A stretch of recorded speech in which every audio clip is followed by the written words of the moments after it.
आप सब मुझे एयरपोर्ट पर मिलिए। हम सब मिलकर पार्लियामेंट स्ट्रीट पुलिस स्टेशन जाएंगे और वहाँ पर जंतर मंतर पर एक पीसफुल प्रोटेस्ट करने के लिए परमिशन मांगेंगे। पीसफुली अपनी आवाज़ उठाकर धर्मेंद्र प्रधान के रेजिग्नेशन की डिमांड करनी होगी। Hello everyone, I have decided to come back to India. Yes, मैं अपने देश, अपने घर इंडिया वापस आ रहा हूँ एजुकेशन मिनिस्टर धर्मेंद्र प्रधान का रेजिग्नेशन मांगने के लिए। इतने दिन से आप सब देख ही रहे हो कि हम सोशल मीडिया पर आवाज़ उठा रहे हैं कि पेपर लीक के कारण जिन नीट के बच्चों ने सुसाइड की और जो लाखों स्टूडेंट्स की मेहनत बर्बाद हुई है, उसके लिए तो धर्मेंद्र प्रधान को रिज़ाइन करना ही चाहिए। 8 लाख बच्चों ने हमारी पिटीशन साइन की है। Crores of people have supported this demand on social media as well. And not just that, देश में कई सारी जगहों पर इसको लेकर प्रोटेस्ट भी तो हो रहे हैं, जैसे लखनऊ, जयपुर, महाराष्ट्र, दिल्ली, लेकिन फिर भी इनको कोई फ़र्क नहीं पड़ रहा।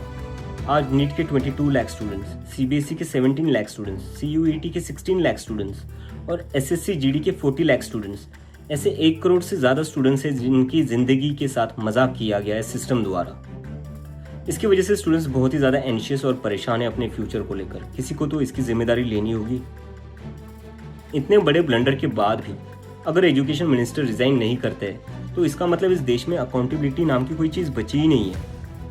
ऐसा लगता है कि सिस्टम जितनी चाहे उतनी गलतियां कर सकता है और उसके लिए कोई कॉन्सिक्वेंसेस है ही नहीं।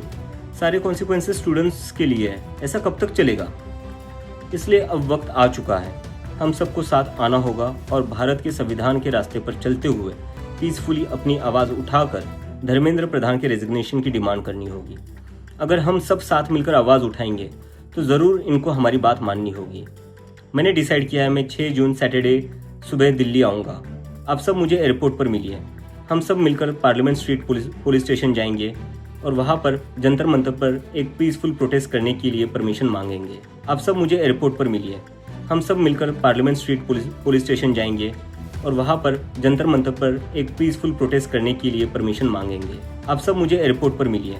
हम सब मिलकर पार्लियामेंट स्ट्रीट पुलिस स्टेशन जाएंगे और वहाँ पर जंतर मंतर पर एक पीसफुल प्रोटेस्ट करने के लिए परमिशन मांगेंगे।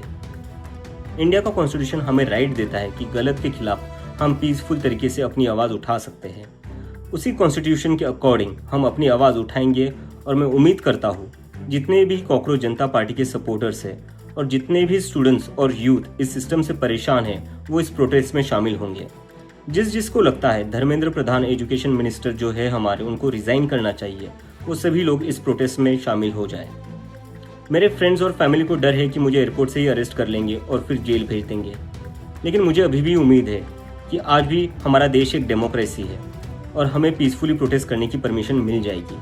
आई want to make it clear, I am a big admirer of Gandhi, Ambedkar, Bhagat Singh and Nehru and I believe in the constitution of India more than anything else, जो हम सबको एक डेमोक्रेसी में अपनी आवाज़ रखने का राइट देता है। और रही बात जेल के डर की, हम कब तक डर कर जिएंगे यार? ये देश किसी एक पार्टी का थोड़ी ना है, ये देश तो हम सब का है। हमारे फ्यूचर का सवाल है, हमारे फ्यूचर बर्बाद हो रहा है और ये अब हम सब की जिम्मेदारी है कि जब भी इस देश में किसी के साथ कुछ गलत हो तो हम सबको आवाज़ उठानी चाहिए in a very peaceful and democratic manner. मैं चाहता तो यहाँ यूएसए में जॉब लेकर आराम से रह सकता था। मुझे पिछले कुछ दिनों में कई जॉब ऑफर्स भी आई है, but I am not gonna take it as I have decided to come back to India because I love my country and I really want to do something for my country. हम सब आज जो कुछ भी है वो सब इस देश ने हमें जो दिया है उसी के कारण है और अब हमारी बारी है अपने देश के लिए कुछ करने की, क्योंकि अगर हम आज कुछ नहीं करेंगे तो कौन करेगा? कब तक हम वेट करेंगे कोई और आएगा, आवाज़ उठाएगा और हमें बचाएगा?